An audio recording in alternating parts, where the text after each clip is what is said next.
Welcome to Dub Life Diaries, the podcast where passion meets the open road. I'm Joe Person, your host, and also a lifelong dubber. Buckle up, because this ride is just beginning. This podcast is sponsored by Volksmania magazine. Good times, great cars, awesome Volksmaniacs. Visit Volksmania.com to learn more about this class-leading VW magazine. All right, everybody, welcome back to Dub Life Diaries. My guest today is Liam Sianko-Gundlach, the creator of Klunk Garage, one of the coolest Volkswagen story pages that I've seen on the internet out there right now. If you've seen those mini-documentaries about VW history popping up all over your feed, odds are it's Liam. He's the guy behind these very cool videos. He's got this unique mix of like historical knowledge and digital media chops that makes his content feel like part car culture, part time machine. Very cool. Liam's first VW was a 2016 Golf. And since then, he's been knee deep in project cars. He's had a Cabriolet, he's had a Beetle. Now he's got a Fox. He's built a community around sharing what makes Volkswagen so legendary across generations. Today, we're diving into how Klunk Garage got started, the stories behind his builds, and why VW history runs so deep for him. Ladies and gentlemen, let's welcome Liam to the podcast. Hello. What is up, my friend? Before we get started, I always like to give a shout out to a couple of my sponsors.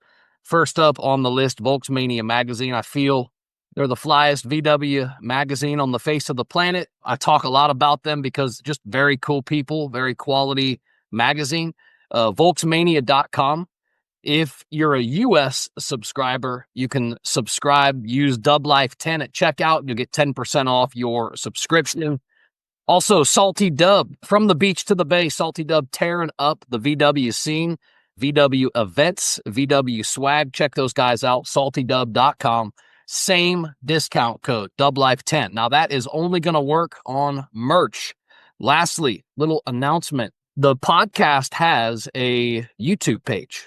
And my question is to the listeners, should I drop videos of these podcasts? Not just the podcast, because the podcast goes, right? My RS feed is automatically feeding my YouTube page. So all of the podcast episodes get uploaded for sound, but there's no video. So my question is, would you watch it?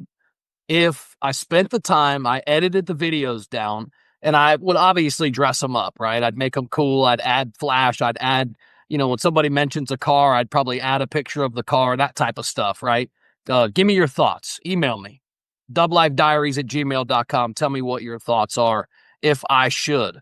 If you don't think I should and you still just want to follow along, again, Dub Life Diaries on YouTube. Check me out. Shoot me a little subscribe. Help the podcast out. All right, my brother, Liam, back to you, man. Back to you. Enough of me.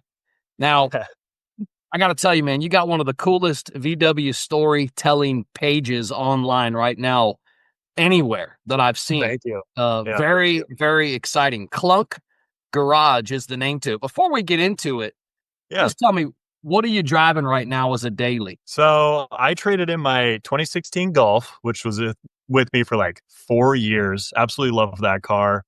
I traded that in for a 25 GLI Jetta. Nice. That has just the automatic transmission, which I surprisingly got a lot of hate for having the auto, but I'm like, it's a lot easier to drive for me. So especially when you're texting. Car. Yeah, right. Yeah.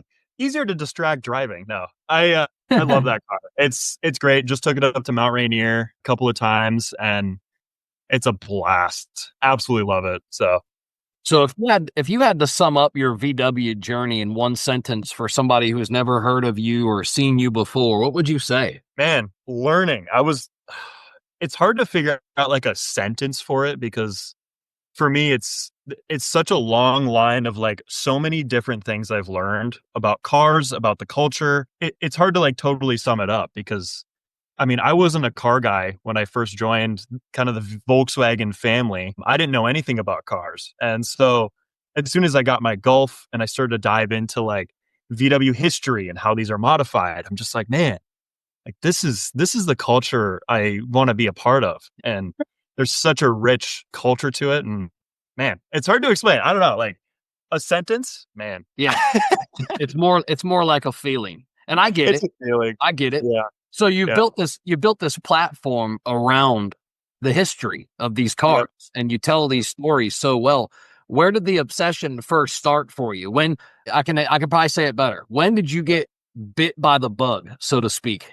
Oh man, it's weird because like I grew up with Toyotas. That's all we drove in my family. Yeah, My first car was a Corolla, great car. Japanese cars are awesome. Next car totally after agree. that was a Camry, right? It was like, okay, I never really dove into the Volkswagen German market. And it was random because when I was like 14, I was walking down a sidewalk and there was this like super low hatchback that drove by me. And I'm like, what is this car? I've never seen it before. Like, what is it? And my little brother, who has always been into cars, unlike me, he was like, that's a Golf. And I was like, oh, shoot, like, that's sick. And then ever since that one experience, I was like, man, I got to get a Golf. And so I just remember when it was time to trade in the Camry to get something new, I was like, okay, guys, like we're trying to convince my family, gotta get a GTI. Like this is my next step. And every GTI we looked at was like, it was super beat to crap. People didn't treat them right. And then my mom was like, maybe you should just get this like base model Golf. I was like, all right, let's try it. And I wasn't convinced it was going to be my favorite car ever. And then I just started driving it, modified it like crazy, got it lowered on some coilovers. And it was like probably the best experience while also being super chaotic at times. But it really showed me I'm like, I can't leave this brand now. I'm I'm way under on this now. So we got to keep going with it. So I love it. I love Volkswagen so much because of that. So Awesome, man. So Klunk Garage, such a unique name. Where'd the name come from? it was so random. Like my brother and I, we had just gotten laid off from a tow hitch company. We're running the social medias and we were like getting super interested in kind of starting our own YouTube page where we went to car meets and kind of talked about the different vehicles we saw and showed off us modifying our cars. And we're like, what is like a good name for this? And we're just going through different noises and like how to say them. And Klunk for some reason just fits so well. And I think Klunk in general kind of encompasses Volkswagen in general because even in the newer models, there's something clunky about them. Like my GLI, the DSG transmission, it clunks like first to second, and that's just how they're made. They're supposed to be that way. And I love it. I love it so much. Yeah. What's the vibe you want people to feel when they see one of your productions? I call them mini documentaries. Yeah. I want people to just be interested in the history behind it. Sure, they don't have to like VW. They don't have to be into cars. I think I want them to enjoy my format and enjoy how I talk about these things because I put a lot of time and effort into writing the script, editing them. Yeah. And it's like, you don't have to be a car person to enjoy it. You can enjoy the history behind it and how Volkswagen came to be. It's I, a lot of I, fun. I've already learned some stuff. Oh, that's cool. Okay, Yeah, good. It's I've working. already Yeah. learned some stuff. They're like mini and they're perfect, especially the Yeah. shorts, because it can teach you in a very, small amount of time. And I'll tell you what I learned, and I think I might have even messaged you or commented and you responded. But Yeah. what I heard back in the day was when the Caddy, when it first came out, I, Really. I yeah, I was told that by somebody. I remember one of my old VW mechanics that the first year it was made, that it was made with an air-cooled engine.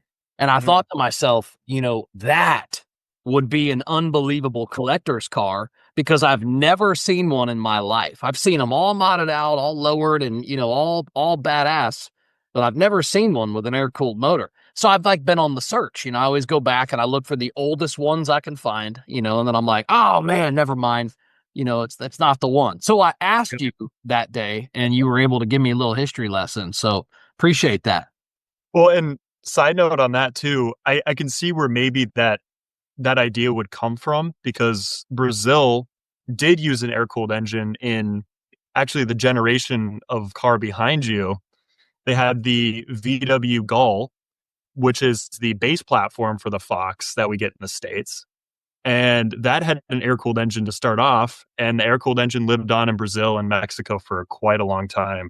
Okay. And then they went to water-cooled, and their water-cooled system is even different from what we have in the States. So it's crazy. It's all over the place. Yeah. So You just talked about this a second ago, but you grew up in a Toyota household. When did Volkswagen even kind of start hitting on the radar? I know we kind of talked about it, but how old were you? it was 2020 when I got the Golf, and that was when my whole family switched with me to go to Volkswagen. Man, how old was I in 2020? Was that when you moved to Idaho? So that was, yep. So I went to college in Idaho, and I was 17, 18. Dang, man. I'm still very young. You're a young buck. That's good though. Yeah. It's good. Yeah. It's great. So I got that Golf, and then my dad got a Tiguan, and then my mom got an Audi, and then my brother got a Jetta TDI. Then he traded that in to get Golf GTI in Great Falls Green, which is a great color for a Golf. Oh man, you guys got the whole flam damlies into it. I got everybody down with me. It's crazy. Yeah. We've loved our cars. Like it's become our identity now. So at what point in the timeline did you guys, or even just you yourself, decide I'm going to turn this into Klunk Garage and I'm going to focus specifically on Volkswagens? Yeah, it was that initial layoff from Torquelift. That's the tow hitch company. When me and my brother started making the content, we did a lot of long form videos. Is he older or younger? He's 2 years younger than me. 2 years younger. Okay. He actually did go to mechanic school for Volkswagen. So he had the hands-on experience that I was lacking, right? But I had the background of going to college for digital media and marketing and history as well. So then we could collaborate and create kind of this business out of it. So it was a perfect collaboration. And so we went to these little car meets. Then we got to bigger car meets, just went all around the Pacific Northwest to these different shows, and Griot's Garage had a couple of them. Then there was one in Pacific Waterland, which is down in Oregon. Huge. Now, you talked about Mount Rainier a short time ago. Yeah. So you're not in Idaho or Minnesota anymore. You're no, I moved to Washington now. Yeah. Yeah. Cool. Fun fact. Back in my prime, I call it my prime, my early 30s, I owned a fitness company that was a national brand, and I sold some locations out there in DuPont, in Buckley, in Orden. Yeah, it was a small health club facility that I had some contracts in, but I was able to come out there with all my kids. You know, we did the Pikes Market in Seattle. We did the what's that? The big movie screen 3D. I saw the IMAX theater. Oh yeah. Yeah. I saw Johnny Depp when he was Alice in Wonderland. Yeah, it was cool. Yeah. And all that. But yeah, we really enjoyed it. We whale watched and we did all the fun stuff there, you know, that you can do. Very, very, very cool spot. It was July when I started my contract out there, and I thought it was really strange that nobody had air conditioners. But when I noticed why. At night, too damn cold.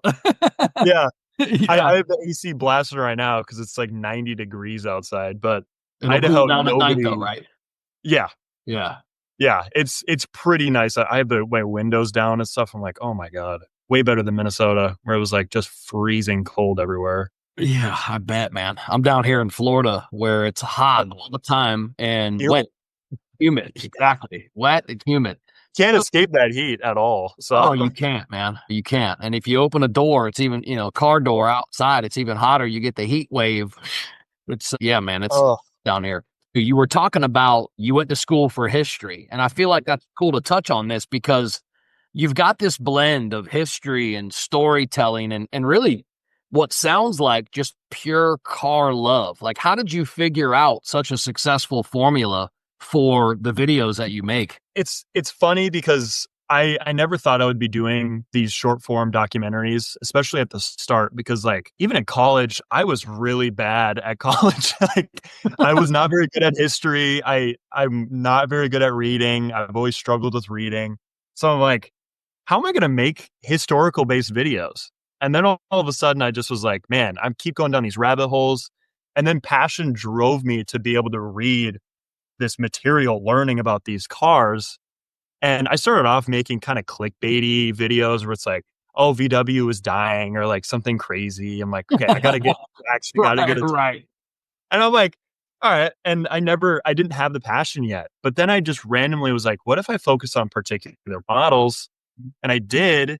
And those models then turned into, all right, now I got to tell the history of how that car was made and who made it and why it was made. It's like, man, rabbit holes are my favorite thing ever. And so it helped me go deep into it. And now my writing has gotten tremendously good with how I can just add in sentences kind of just while I'm even saying the script, I'm adding my own sentences into it Yeah. because it flows so good.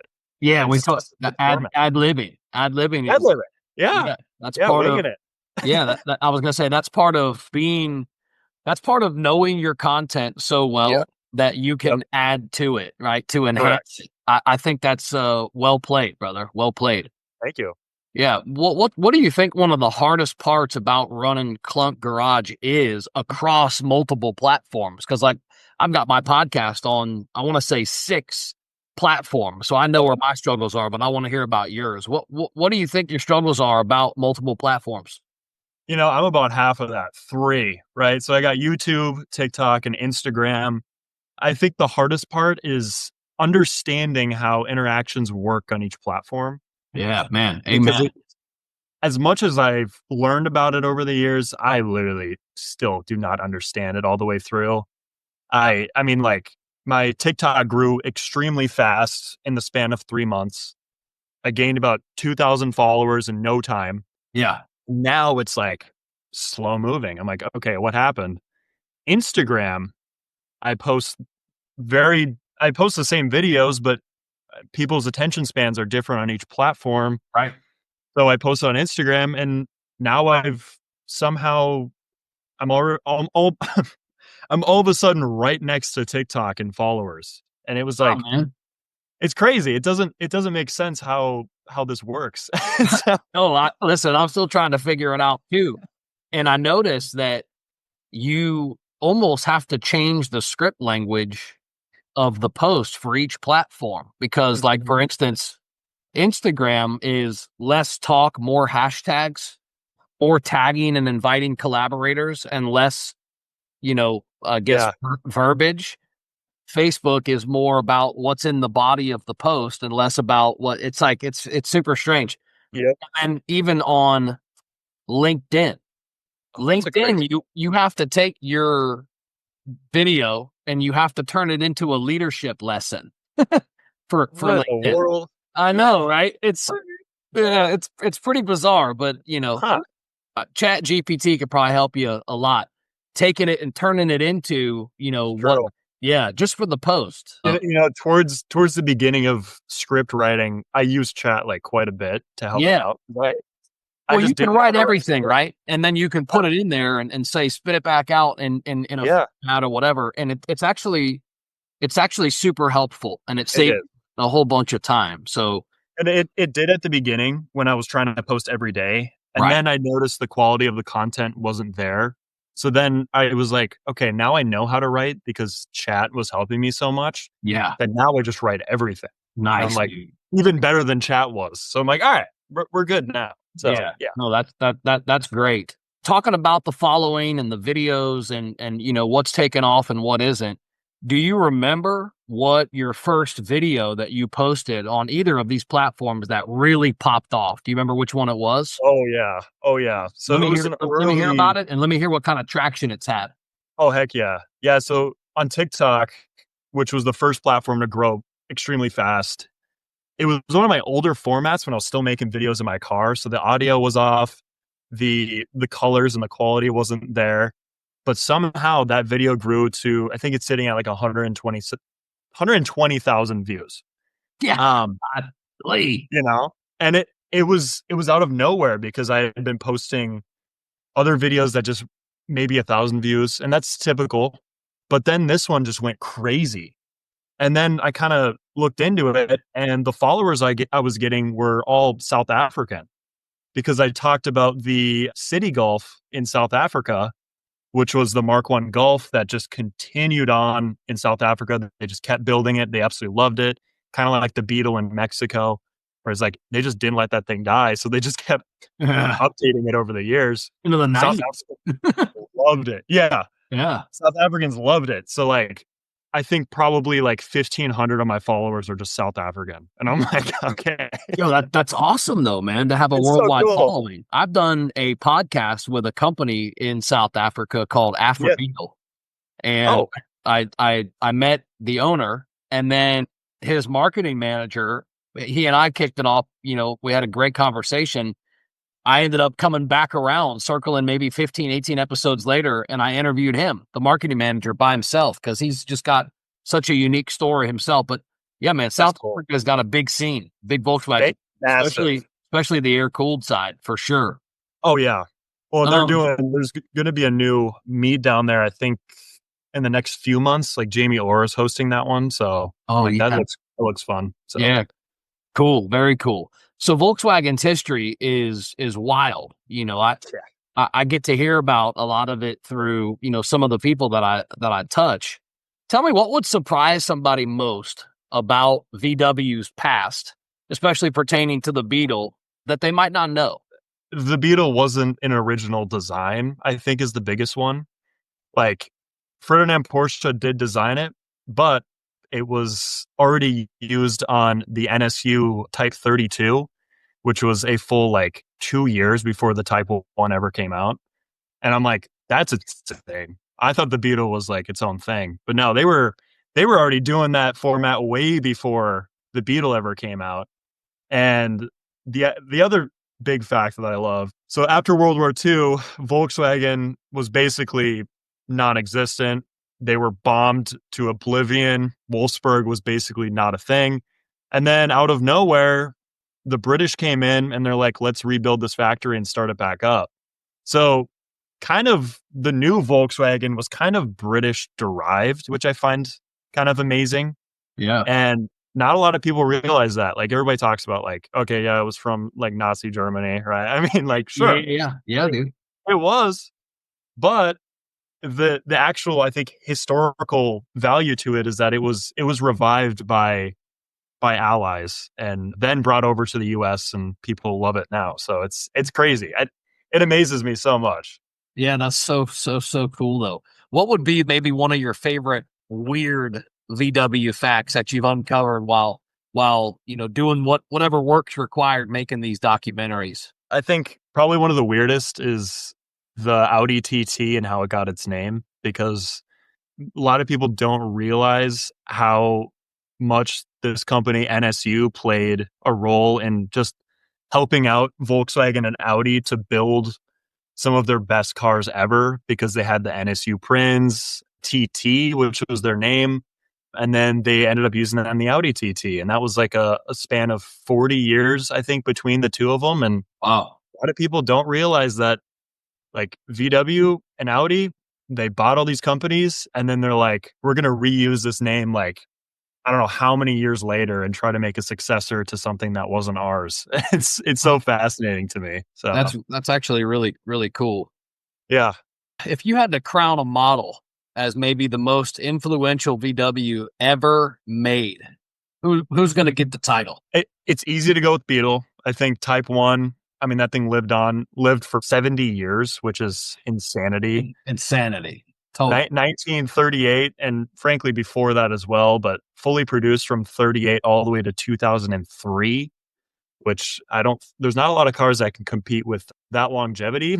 So I would say that's one of the most influential things ever. But I would say that's in the air-cooled side, especially. Once we move to like actual water-cooled vehicles, the Golf very much takes the cake for that, because that kind of brought them into the hot hash world. And I feel like they were the reason a lot of people got into hatchbacks. And it was, I mean, their best selling model for many years, especially in the 21st century. So, yeah. How do you think, knowing the history of VW as much as you do now, how did it change the way that you see the modern culture as it is today? It shows me how many different groups are within the culture. You got air cooled, water cooled, you got 21st century, you got each platform has their own group. So you could say like Each model has their own. each model, Yeah. like MQB has its own group. You got Golf Mark IV, right? Golf Mark III. It's like there are so many Instagram pages that I follow that are for specific models, and each of them have thousands of followers. And Crazy. it amazes me. I'm like, you're Tens of telling me that thousands, sometimes hundreds of thousands. hundreds of thousands, Yeah. actually easily hundreds of Yeah. thousands to some of these. I see that too. And I'm like, I'm just more, I guess, inspired and wowed by the levels that even my podcast has touched. Like, I have, I have podcast software that shows me like where all of my listeners are coming from. And I think Yep. I'm up to 35 countries I'm downloading it. It's like, what? Yeah, how? Yeah. When Bangladesh, India showed up, like Yeah. my 8th week, I was like, man, get out of here. Ain't nobody driving air cooled dubs in Bangladesh. So I go online and I'm like, let's look up the air cooled scene out here. I typed in a few things, and bro, I pulled up. I was shocked. I mean, they do a lot. They mac them out. They do all the same stuff we do. They lower them. They soup them up. I mean, it's like, wow, man. That's one of my favorite sides of it, though, because these people from different countries, they all modify their cars differently. And you even look at how Germany started like the stretch tire look with the smaller wheel. Yeah, yeah. And how that's all of a sudden transcended boundaries, and now everybody does it. And it's like, wow, this is cool. Yeah. It's similar to how the Japanese scene works with a lot of their cars. You'll see Volkswagens that are modified kind of like a JDM vehicle, and you're like, this is cool. How do you guys think of this stuff? Like, man. It is cool. Now let's talk about some of your projects for a second. You've had some really, really cool ones. 89 Cabriolet. You had a 73 Beetle. Was it a standard or a Super Beetle? It was a Super Beetle. Super Beetle. And now the 88 Fox. Out of these three that you've worked on and collected, and which car taught you the most? It's weird. Each car taught me different things. I think the Fox has taught me the most because of how just different it is, and finding parts for it is nearly impossible. Everything's in Brazil, and Brazil has crazy tariffs and crazy import tax. So it's like getting parts is going to be a struggle for sure. And I think that's a huge learning thing for me, because I'm like, how am I going to do this? But it's also exciting because I know when it's built, it's going to be amazing. With the Cabriolet, I kind of learned what to look for before I buy a vehicle. With that, it was like I was working at O'Reilly Auto Parts in Kuna, Idaho, and it's like in the middle of nowhere, basically. Was doing a parts delivery, went to this dealership. I'm like, oh my God, there's a Cabriolet sitting right there. And I'm like, oh my God, like one of my dream cars. This is amazing. Then I made the mistake of buying it. So, yeah. I noticed there's front end damage. Oh, this is great. This is awesome. Oh, then then you start unpeeling the onion. You're like, wait a minute, there's more layers to this. Oh man. And with cabriolets, once that top is donezo, that interior gets bad. Oh, it's bad. And so like it was moving time. I was coming out here to Washington. I'm like, yeah, let's go with something different. And before the cabriolet was the Super Beetle that also had rear end damage. And so it was like, all right, we got it from a friend for like $1,000, which is crazy deal. I love the Super Beetles, how big they are, but yeah, learning like what to look out for sure. Now, I know the Fox in itself, it doesn't get really that much love from the VW community as a whole. What do you think drew you as a person to that car? Oh, I was looking on Facebook Marketplace. So my brother had just gotten a 90 GLI, and I was like, I need to find a white car. This is going to sound crazy. I need to find a white car that that me and him can cruise together and they would match pretty well. The Fox showed up. I literally had no idea what a Fox was. This was before I was doing history-based videos, so I really just didn't know anything about it. Went all the way up to Blaine, Washington, which is right next to the Canadian border. And I was like, this is crazy. It was slammed to the ground. It was one of the best looking VWs I've ever seen. 2-door wagon. I'm like, I have to pull the plug or pull the trigger on this one. So drove it 4 hours home. I was like, all right, this is gonna be a project. And it's crazy because this thing actually, when I was taking it to Cars and Coffee and different meets, people were like, this thing is sick. I've never seen a car like this before. And I'm like, neither did I until I got it. So yeah. So let me ask you about the listeners. If somebody was maybe deciding to maybe pick up an old, VW project, learning what you've learned on these past cars, what's one of the first fixes or one of the first mods that you would tell them to do? I think suspension's really important. I've again learned this with the Fox because I got it. They had welded the struts shorter, and that's one of the first mods a lot of people do to these cars. But I would say beefing up the suspension, especially since suspension parts with time, they get very hard to find. And finding the suspension parts of the Fox it's a pain. It's a pain. But I would say that would be like the first thing to look at. If the car can run, just do the suspension. Like, even if the engine has issues, just do it. It's going to make life so much safer when you're driving that car. Oh And man, it'll make it way easier. yeah, that's good feedback and a really good point. And that also brings out another point of a podcast I just put out last week. Well, it brings up the term stance. When you get your suspension tuned and dialed in and your car is kind of like stanced out and you made all your adjustments, it's kind of like what you say. It's, it kind of gives the car, like, it's like the icing on the cake. It gives it the character. So man, what a great, yeah. I think that's a good idea. The suspension. What do you think would be one of the hardest things about keeping these old cars alive and running? Finding the parts. Always finding the parts. Okay. It's like, especially when you have the original motor in it, finding the specific parts that fit that engine, it's a challenge. It's a battle. No, so I've had Beetle since high school. Yeah. I bought a 72 standard with an auto clutch, automatic, it was a stick shift, but it was no clutch. 70,000 miles on it, great car. But, it was old. In 96 when I bought it, it was already, 20 something years old. Anyway, point is I couldn't find the parts. So back then, 97, when that happened, I had a company down here, guy Daryl from DNA. I had him just put a standard 4-speed in it with a clutch, right? Because so I had to change that. Well, fast forward now to these days, I bought my wife a 71 Carmen Ghia because that's her favorite old air-cooled. Oh, yeah, it's a beautiful car. And we found it, one owner, female, 46,000 original miles up in Pennsylvania. It was in a barn in Pennsylvania. Last 10 or 15 years, maybe started once a month. And just a beautiful car. Well, the transmission was clunky. there you go. I can say that because I know you'll get it. So I naturally, I'm not the best mechanic, so I took it to a local shop here, and dude, they were able to not just find the parts, but fix it. And it ships like, probably the day it drove off the showroom floor now. So I just think it's really cool. And that's kind of the point that I wanted to make was I too noticed over the years that parts were hard to find. But I also have noticed that in recent times, because the culture is so big and because it's so popular now, some parts are easier to find than, maybe they were in the 90s. So there's that side of it too.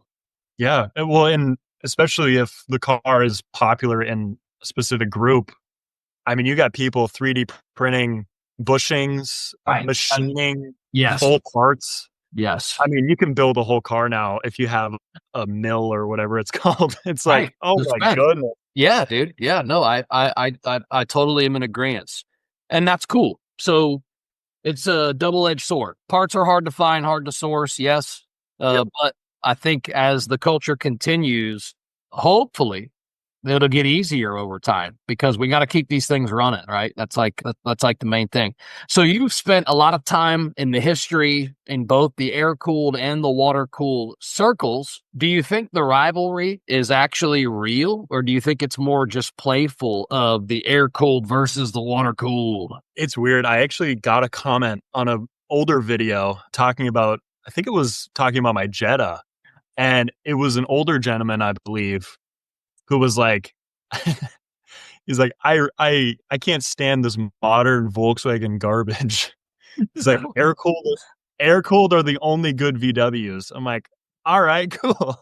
And I I'm mean, like, I think younger generations, I don't think they really care. Older generations, especially those who have seen VW change as drastically as they have, I get it because they have gone a direction where reliability isn't always their concern. And air cooled was reliable. It was very reliable. And water cooled has its issues. So okay. it's playful now. Yeah. It's playful now. I can take that, but here's what I gathered off of what you said, and I like it. And that is that for the younger generation, the water cooled might be more popular. Here's my point. I just want people to like Volkswagens because it's such a cool company and, such a cool history. I just think it's always interesting to me when even guys your age, man, are into them. And again, I knew you were young. I'm 48. I knew Okay. you were definitely younger than me. So when I saw you and I decided to reach out to you, that's what I thought. I thought to myself, here's a young guy that's into Volkswagens. So I need to learn more. I need to learn more because that's kind of like our job as, the senior generation, meaning older than you, right? Our job is Yeah. to make sure that you are included, you are involved, you are learning things, you are excited about the Volkswagen culture because we want it to continue. That's why we Mhm. do all the things that we do. So, but yeah, man, it sounds like you do, and it seems like everything's going in the right direction. I like it. I like it. That's the purpose of my content. Yeah. I create it in a style that's appealing to maybe younger generations, but the information in it appeals to the older generations. And so that's kinda Yeah, I'm dude. trying to bridge that gap. I'm hooked. I'm hooked. I love your videos. Yeah, man. It's awesome. I love what you're doing. Keep rocking it. Do you go to shows? Any Volkswagen shows? I know you said you and your brother, went around. Looked. Yeah. What's one of the better shows that you've been to out there in I that I scene? would say Waterland. Waterland Waterland. was amazing. Tell me about it. How many cars? Tell me about Uh, it. it was absurd. So it was in the Wood something drag strip. I wish I knew the location specifically. It's a huge show though. They had Audis from like the old generation Audi Quattros, as well as old VWs all the way through new VW and Audis. And it was like, this is heaven. I even saw some of the cars that I had researched before and was shocked to see them there, like the SP2, which is not an American car. Those are It's like awesome, dude. they're so cool. They They're are. so cool. They kind of look to When me. I saw it, yeah, Yeah, I think they're so awesome. Such a sexy little, nice little yeah, looking. Yeah, man. Yeah. yeah. It was. I was so amazed to see one in Oregon because it's just not possible. But I was like, Like, wait a this is minute, these insane. are here? Yeah, yeah, yeah. Yeah, I know. Oh, I saw one on Facebook Marketplace too, like a month ago. I was like, Out there? How much was it? yeah. God, did they have it for 20 or 30?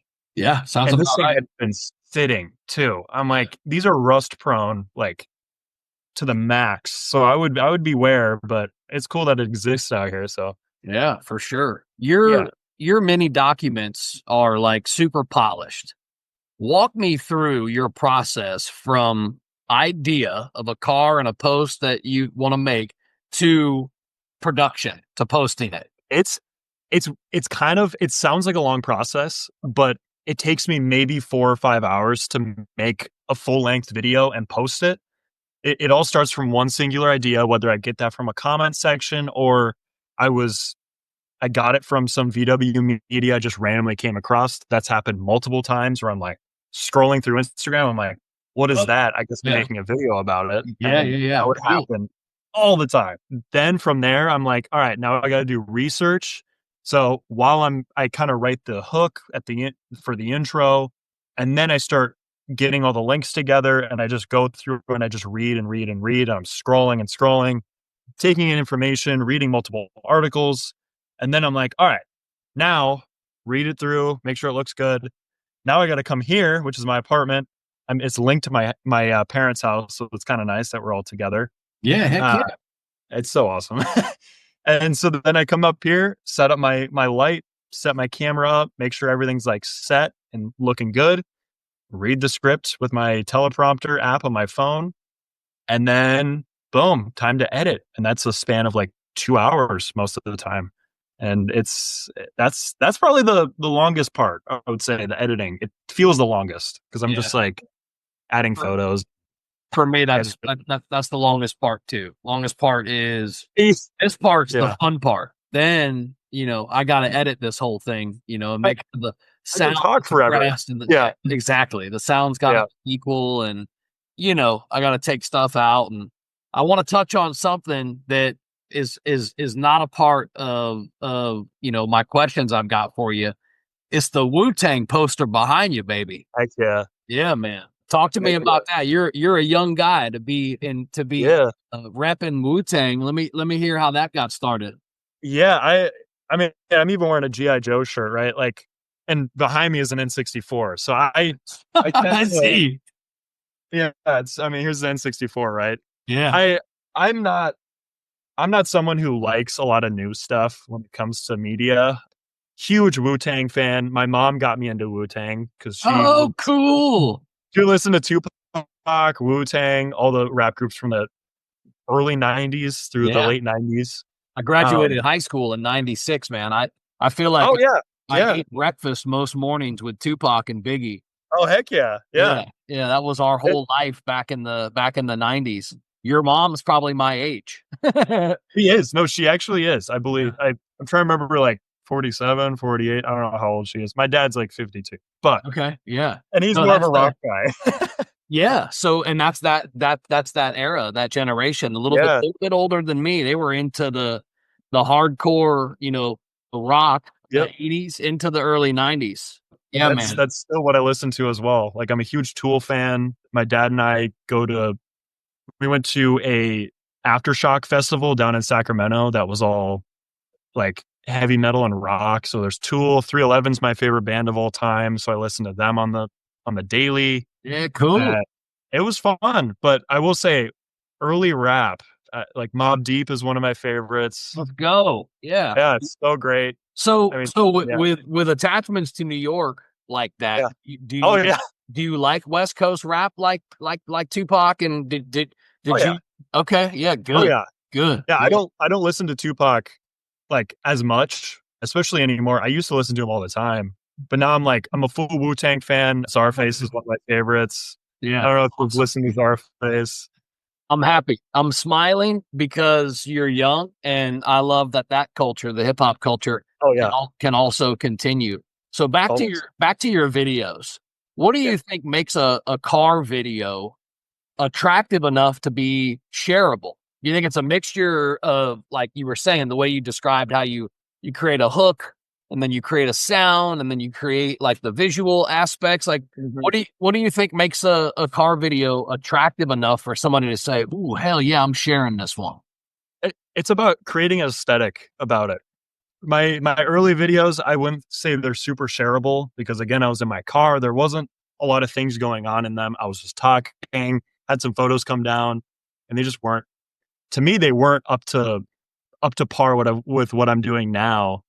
Now it's like I make sure the colors look good. I'm making sure the captions have like a style to them. The music I put in the background is either like old school jazz to kind of match with the historical bass videos, Oh, or cool, man. I'll do like a lot of drum and bass for early 2000s vehicles, or like how can I bring everybody in? The monitor behind me is used quite a bit for all I do is I play commercials that were from that era.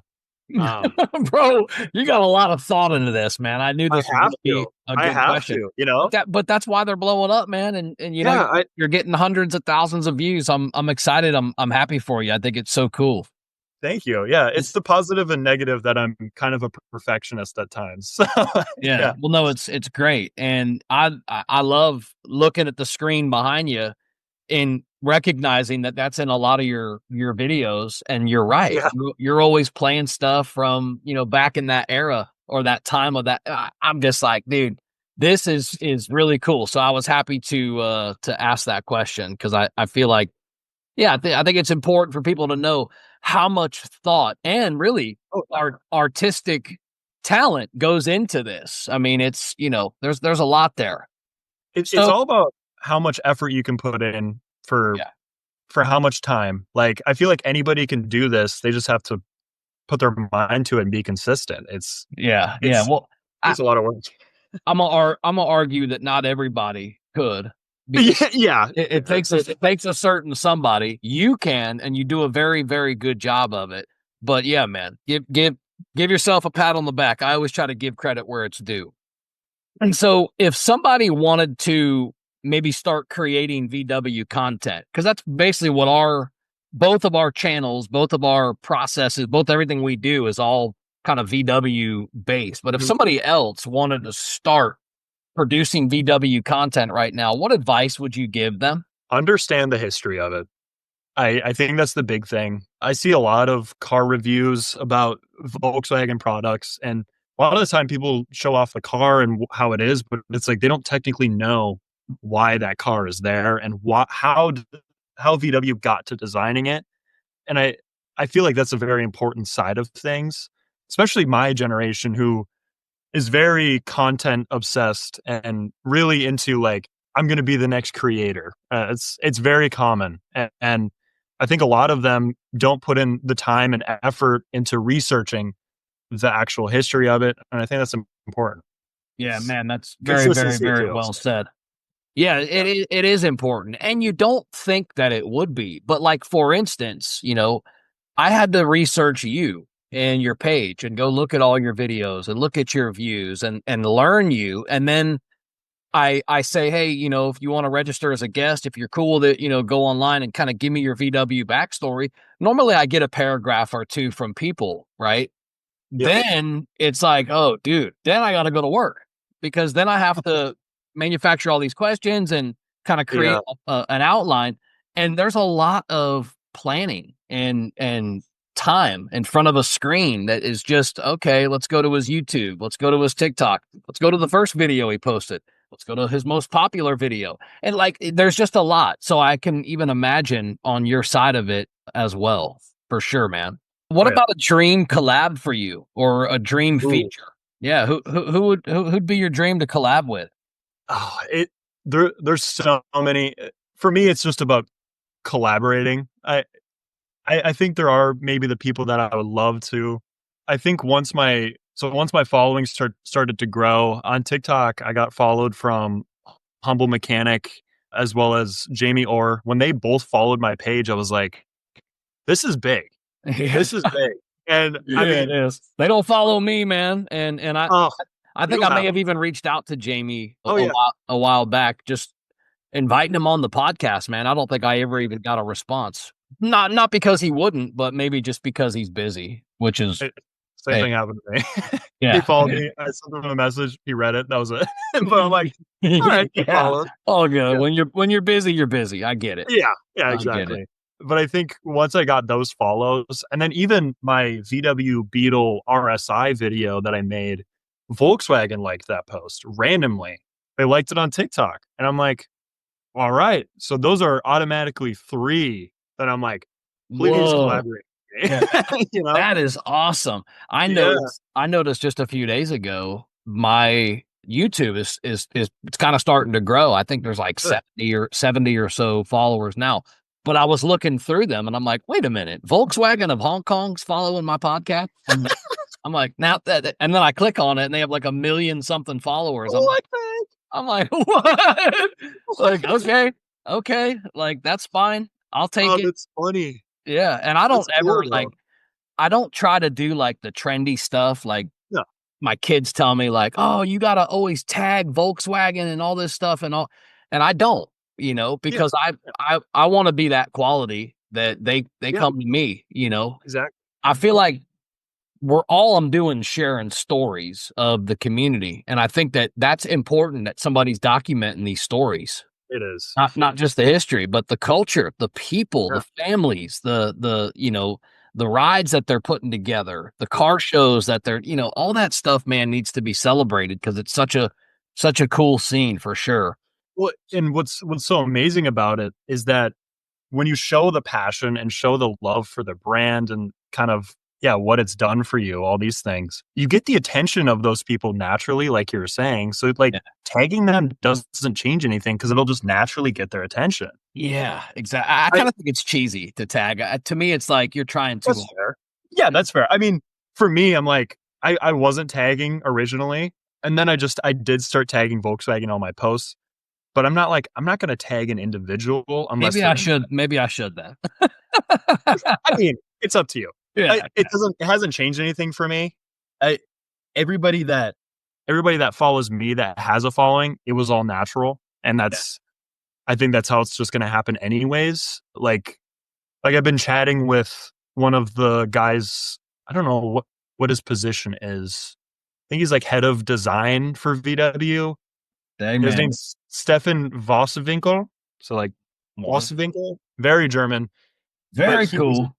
I posted about the Beetle RSI and I was like, I just love that car so much. I reposted it on my story. I'm like, this is great. And he had been following me for a while. And then he sends a photo of the RSI that's in their museum in Germany. And he was like, "Hey, let me know when you're in Germany. I'll let you test drive this one." And I was like, "Are you kidding me right now?" You know? I was like, "This is great." When that happened, I ran over to my parents. I'm like, "Guys, you've got to see what happened with this."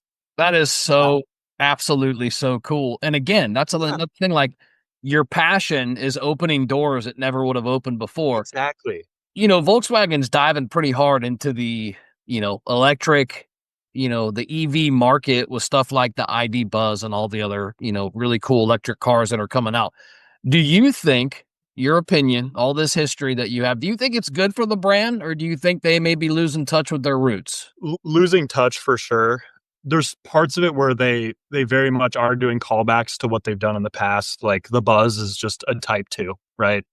They electrified the Type 2, and they did that in I think it was 2004. They made a concept car that was the VW microbus concept, and that had a VR6 in it, but it was also a callback to the Type 2.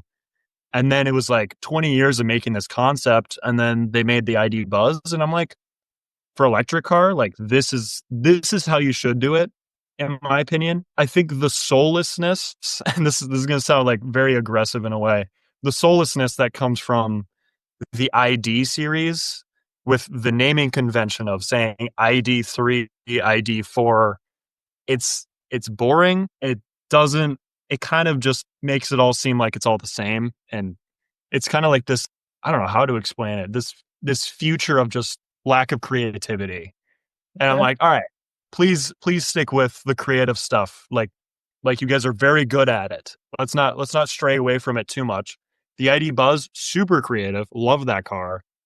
The IDs, ah, not crazy, you know. And I miss the Foxes that they would do. I miss even the new Beetle that I just made a video about today.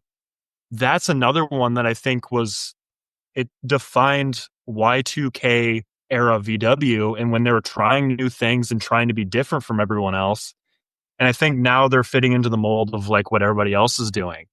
And I hope that changes because I just saw that Honda is backing out of the EV like conversion, and I hope VW does the same because they they need to stick with the roots a little bit.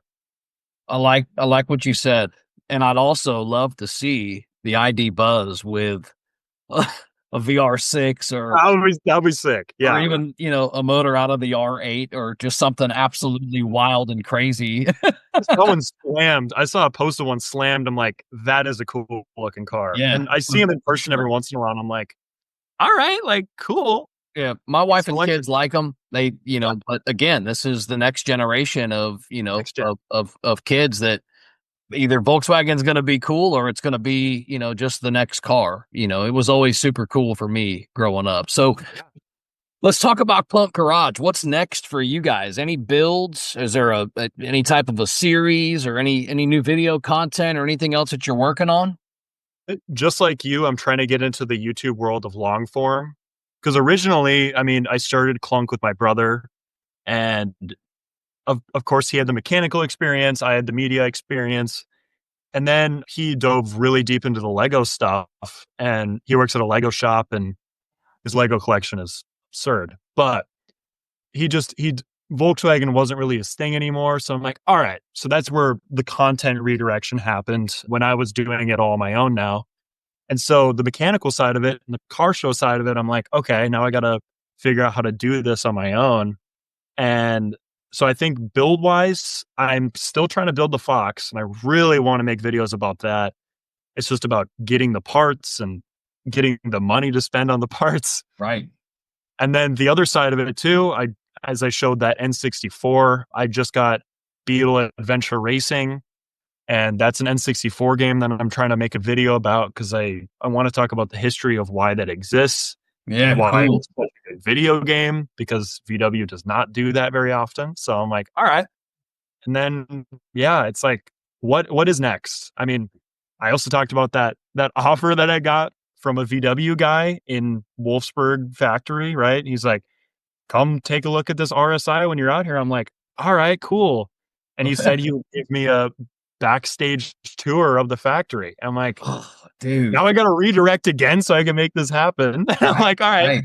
what kind of new content do I need to do to get me to that next level? And I'm like, this is fun. I Wrestle love with that fun. you're looking at it through that lens, though. Yeah. You're not just gonna keep going, which No, you are, but you're gonna keep reshaping and doing what's important. I think that's so cool, and I can tell this story too because it's so cool. So yeah. I had a guy on the podcast in South Africa. His name was Chris Coetzee, and he's the owner of Afra Beetle in South Africa.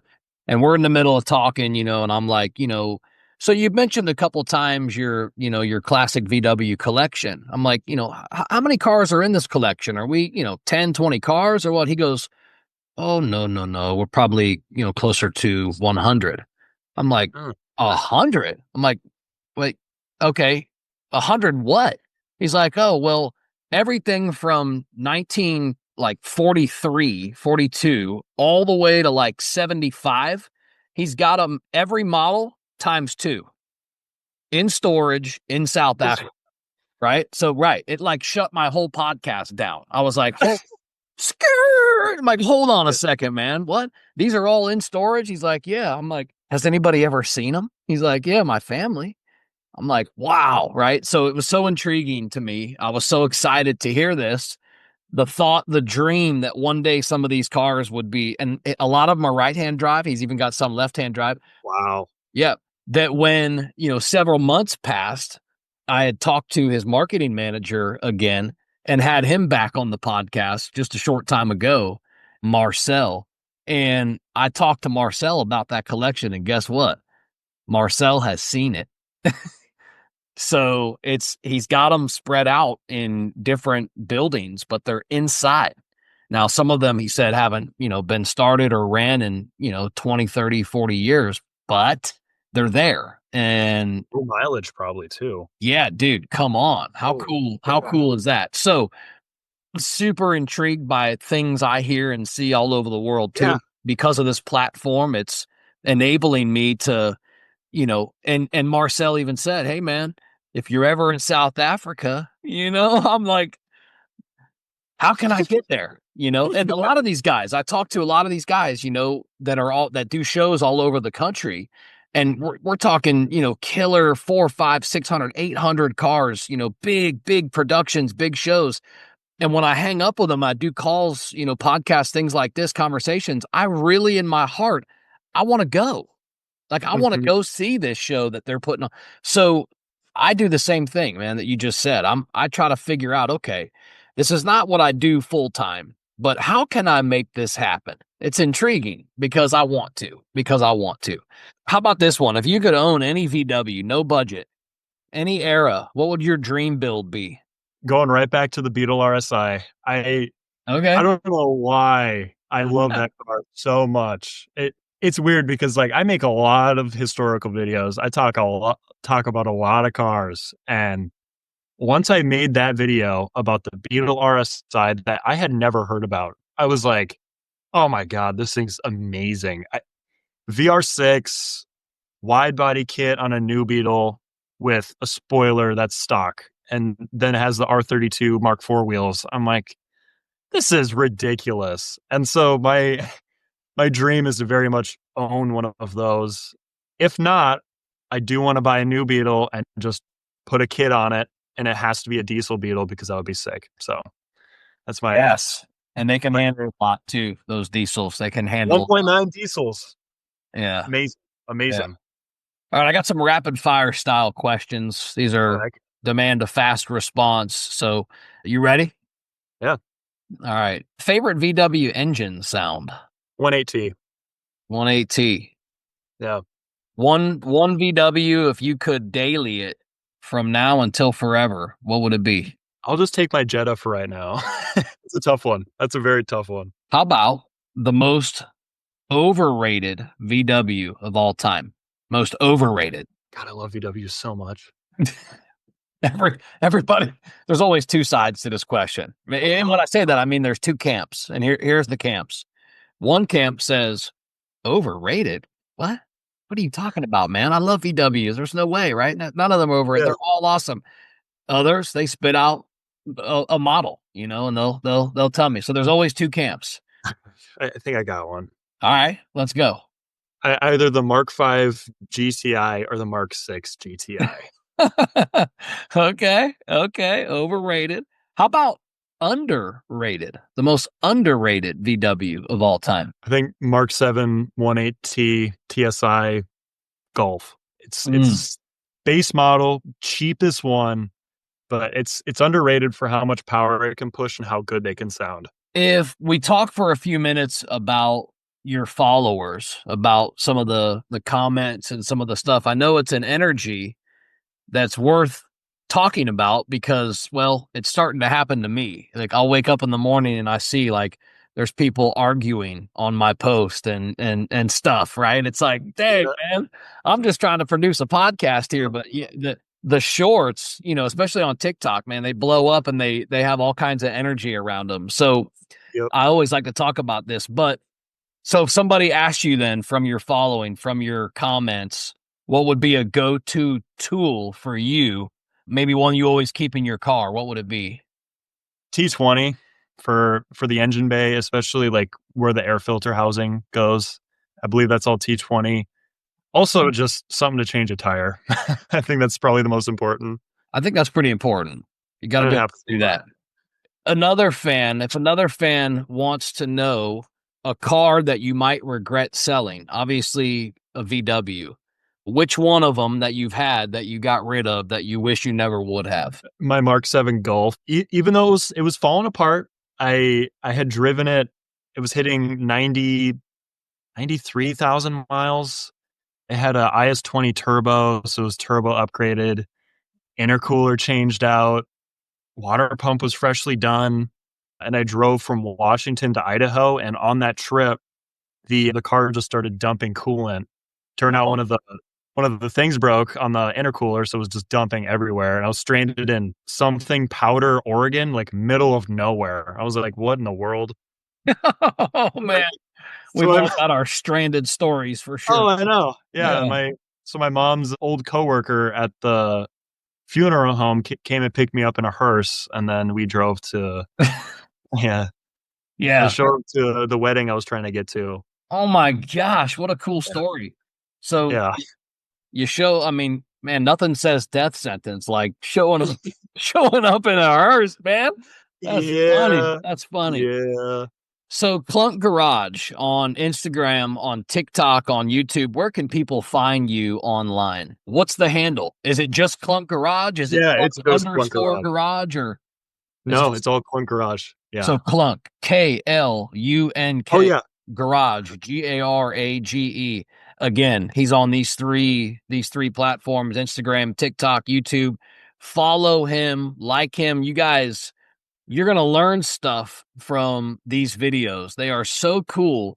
You guys are in for a treat. If you haven't already seen Klunk Garage, you're about to, and what a treat. What an absolute treat. All right.